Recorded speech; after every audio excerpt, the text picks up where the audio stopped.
তোমাদের যেটা প্রথম পড়াচ্ছি সেটা হচ্ছে এই তড়িৎ ক্ষেত্র চ্যাপ্টারটার একদম শেষ অংশ। সেটা হচ্ছে কুলম্বের উপপাদ্য। কুলম্বের সূত্র নয়, কিন্তু এটা হচ্ছে কুলম্বের উপপাদ্য, কুলম্বস থিওরেম। বলছে একটা আহিত পরিবাহী, উপপাদ্য স্টেটমেন্টটা হচ্ছে একটি আহিত পরিবাহীর অত্যন্ত নিকটে কোন বিন্দুর তড়িৎ ক্ষেত্রের প্রাবল্য কত হবে তার মান কুলম্বের উপপাদ্য থেকে নির্ণয় করা যায়। উপপাদ্যটা কি? সিগমা তলমাত্রিক ঘনত্বের কোন আহিত পরিবাহীর অত্যন্ত নিকটে যে কোনো বিন্দুর তড়িৎ ক্ষেত্রের প্রাবল্য এসআই পদ্ধতিতে সিগমা বাই কে এপসাইলন 0 এবং সিজিএস পদ্ধতিতে 4 pi sigma by K.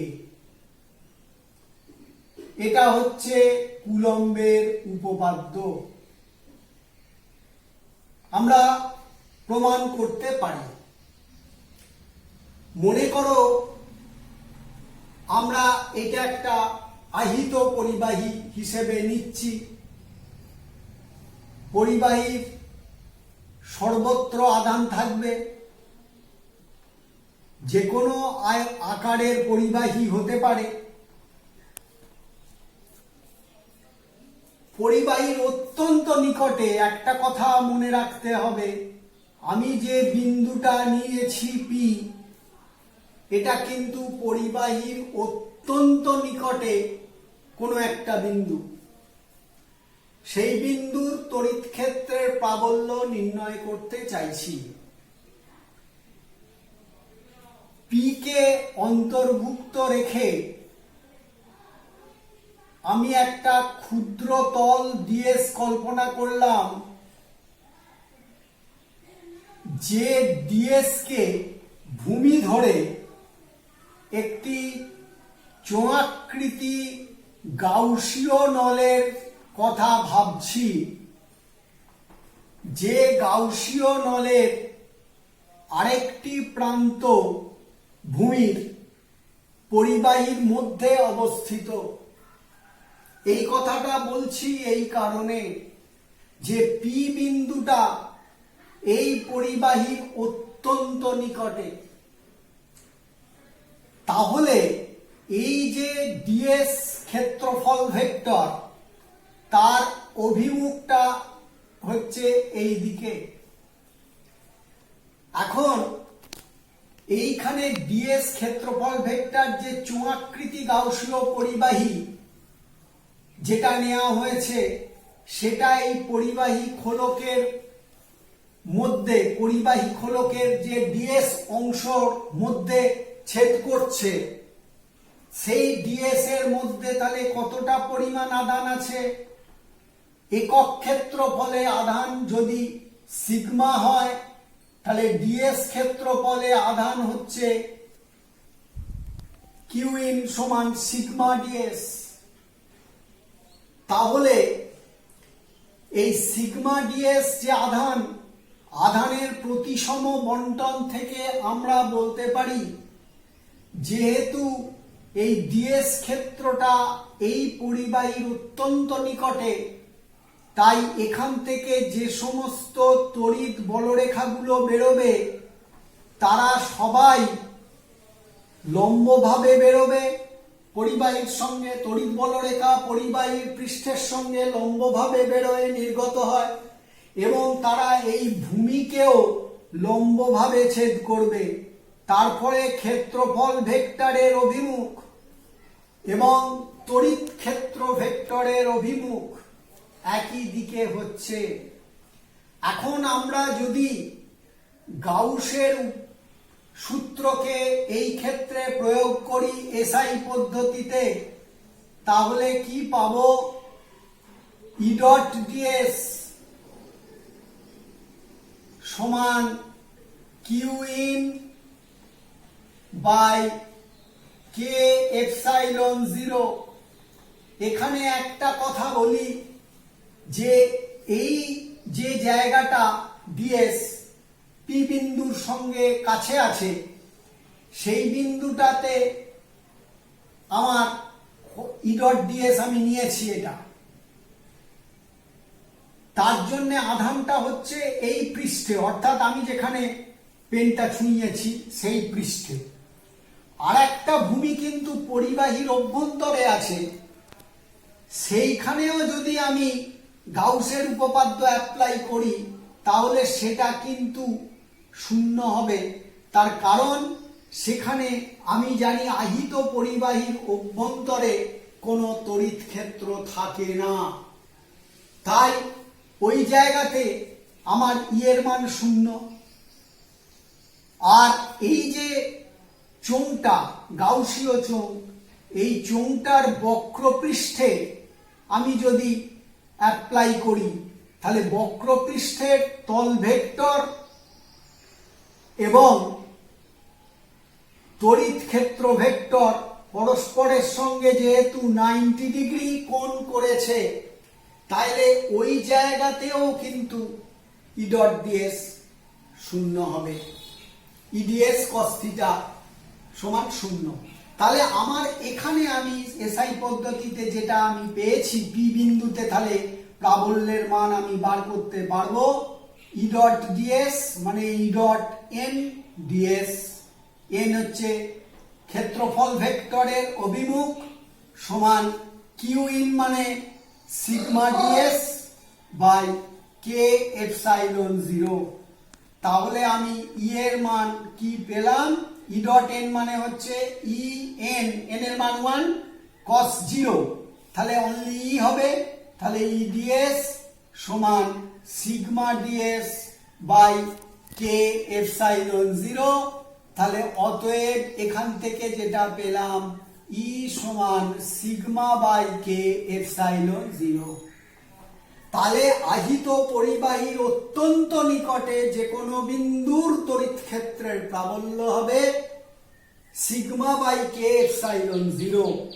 Sigma হচ্ছে আহিত পরিবাহীর পৃষ্ঠে আধানের তলমাত্রিক ঘনত্ব। সিজিএস পদ্ধতিতে প্রমাণ করব, গাউসের উপপাদ্য অ্যাপ্লাই করছি, ই ডট ডিএস সমান Q in by K epsilon 0 জায়গায় লিখবো তাহলে কি না 4 pi Q in divided by 4 pi Q in লিখলাম, 4 পাই বাই কে, কেও লিখতে পারি 4 pi by K into Q in লিখলাম। এখন তাহলে এখানে যেটা পাবো আমার ই এর মান ঠিক একই রকম ভাবে এটা ইডিএস হবে সমান 4 পাই কিউ ইন এর জায়গায় sigma DS divided by K, DS কেটে গেল, তাহলে ই সমান 4 পাই সিগমা বাই কে পেয়ে যাব। তাহলে আমরা কুলম্বের উপপাদ্য প্রমাণ করলাম। এবার দেখো আমরা যদি এটাকে একটা যদি এরকম নিই যে আমি একটা এটা পাথ হিসেবে নিলাম, পরিবাহী না বলে আমি যদি এটাকে একটা পাথ হিসেবে নিই, একটা পরিবাহী একটা যে কোনো পাথ, পরিবাহী পাথ, তাহলে পাথের যদি আমায় অত্যন্ত নিকটে প্রাবল্য বার করতে দেয় তখন আমি কি করব না, দেখো পাথ যদি হয় তাহলে পাথের তো ভেতর বাইরে বলে কিছু নেই, একটাই তল, তলের মধ্যে আধান রয়েছে এবং সেক্ষেত্রে আমার পি বিন্দুটা এখানে যেমন পাবো এর ভেতরেও একটা বিন্দু পাবো, একই পি ডট একটা বিন্দু পাবো। পি আর পি ডট এই দুটো বিন্দু সঙ্গে আমি একটা ঠিক আগের মতো ডিএস ক্ষেত্রফল যুক্ত ভূমি কল্পনা করে আমি একটা চোঙাকৃতি গাউসীয় নল কল্পনা করলাম, যে দুটোতেই কিন্তু ক্ষেত্রফল ভেক্টরের অভিমুখটা এইরকম হবে। তাহলে এইখানে যে আধানটা সিগমা ডিএস,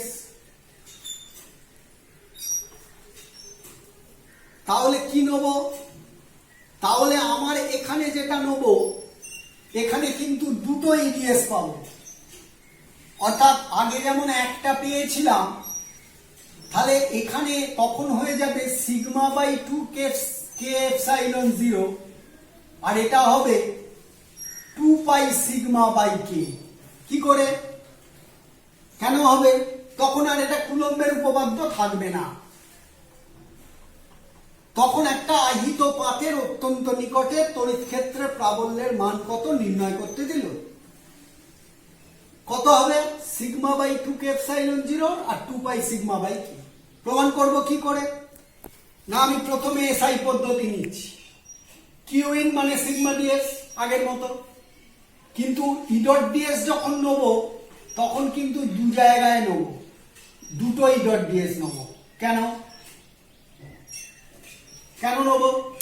একটা পি বিন্দুতে নেব আর একটা পি ডট বিন্দুতে নেব, আর বাকি এই বক্রপৃষ্ঠে তো ই ডট ডিএস 0, কারণ ই এর অভিমুখ আর ডিএস এর অভিমুখ পরস্পরের উপর লম্ব, 90 ডিগ্রি কোণ করছে। তাহলে সেক্ষেত্রে আমার এখানে ই ডট ডিএস 2 হয়ে যাবে, 2 ই ডট ডিএস, তার মানে এখানে 2 চলে এলো, তাহলে ইটা হচ্ছে 2 সিগমা বাই 2 কে এপসাইলন 0 হয়ে যাবে। বুঝতে পারছো? এখানেও ঠিক তাই, দুটো ই ডট ডিএস হবে, তাহলে এখানে 2 হয়ে যাবে। 2 হয়ে গেলে এখানটা তখন 4টা 2 একটা কেটে যাবে, 2 পাই সিগমা বাই কে হয়ে যাবে। তাহলে আমরা যেটা জানলাম এখান থেকে, যেটা মূল যে জিনিসটা আমরা জানলাম, যে একটা আহিত পরিবাহীর অত্যন্ত নিকটে তড়িৎ ক্ষেত্রের প্রাবল্য হবে সিগমা বাই কে এপসাইলন 0 আর 4 pi sigma by K SI. প্রথমটা এসআই, দ্বিতীয়টা সিজিএস। আর যদি ওটা পরিবাহী না হয়, কেবলমাত্র একটা পাথ নিই, তাহলে কিন্তু সিগমা বাই 2 কে এপসাইলন 0 আর হচ্ছে 2 pi sigma by K CGS পদ্ধতিতে হবে। এর সঙ্গে তড়িৎ ক্ষেত্র যা আছে এইটা তোমাদের আজকে পড়ানো হলো। এরপরে আমি বিভব পড়াচ্ছি। আচ্ছা, আমরা এর পরের যে চ্যাপ্টার সেটাতে চলে যাচ্ছি, সেটা হচ্ছে তড়িৎ বিভব, ইলেকট্রিক পোটেনশিয়াল। এখন তোমাদের এটা খুব একটা গুরুত্বপূর্ণ বিষয়, কারণ এই বিভব, এই কনসেপ্টটা, এটা কিন্তু কেবলমাত্র যে তড়িতের ক্ষেত্রে আছে তা তো নয়।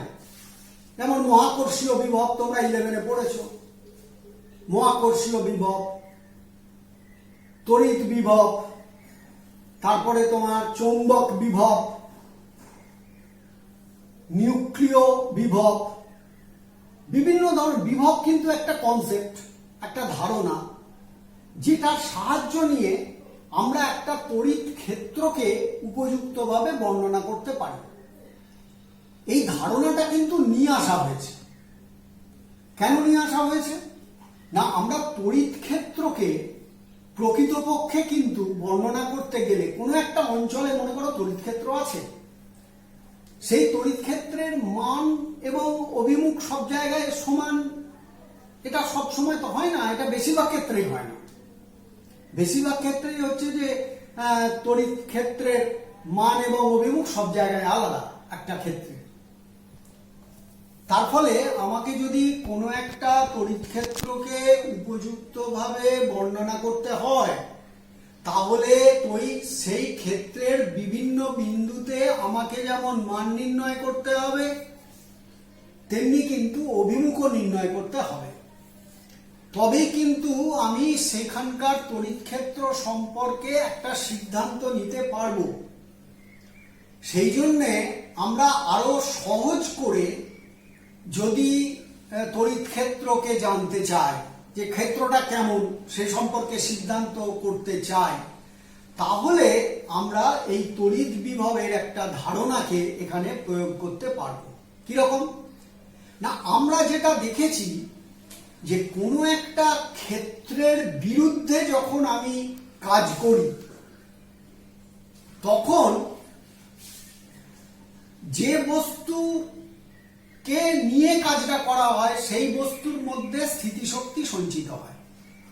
তোমরা জানো, যেমন আমি একটা বস্তুকে পৃথিবী পৃষ্ঠ থেকে ওপর দিকে নিয়ে গেলাম, খুব স্বাভাবিকভাবে মনে করো এটা যদি ভূমি হয়, এখান থেকে আমি বস্তুটাকে যখনই এখানে তুলবো এই উচ্চতায়, সঙ্গে সঙ্গে বস্তুটা কিন্তু কিছু শক্তির অধিকারী হবে, যেটাকে আমি মহাকর্ষীয় স্থিতিশক্তি বলি। এই উচ্চতায় তুললে পৃথিবীর পৃষ্ঠতে mgh পরিমাণ স্থিতিশক্তির অধিকারী হয়, বস্তুটা হয়।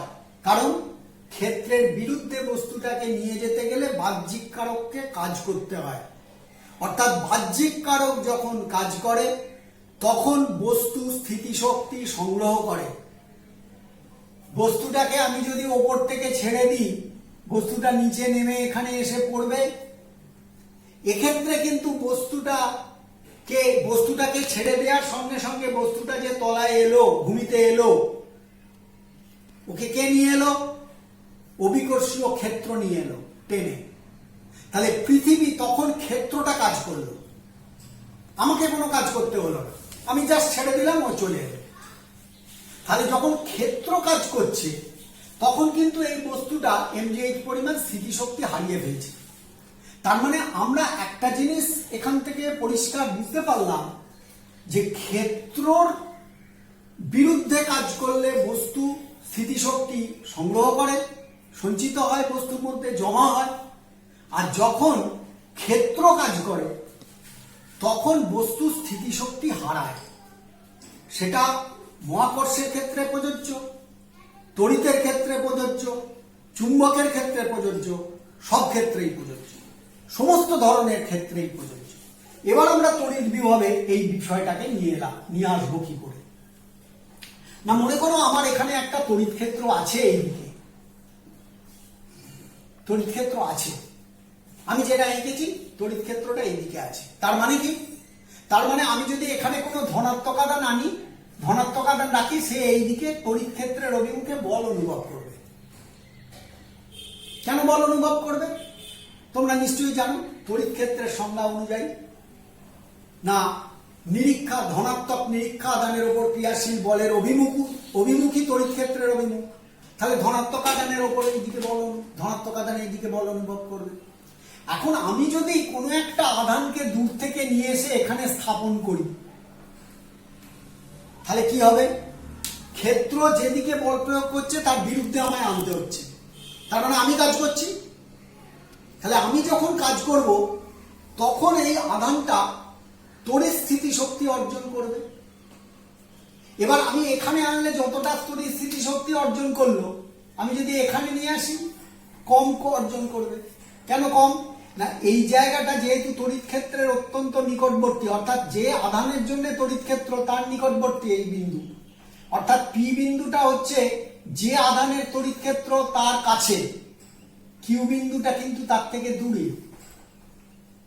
তাহলে দূরে নিয়ে যেতে গেলে আমার এখানে আনতে যত কাজ করতে হবে, এখানে আনতে তার থেকে বেশি কাজ করতে হবে।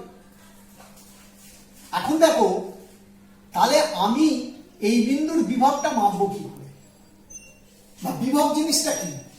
না, আমরা যেটা বলি, যেমন মহাকর্ষীয় ক্ষেত্রে বলেছিলাম যে মহাকর্ষীয় ক্ষেত্রের কোনো বিন্দুতে একক ভরের বস্তু কণার মহাকর্ষীয় স্থিতিশক্তি কে ওই বিন্দুর মহাকর্ষীয় বিভব বলে।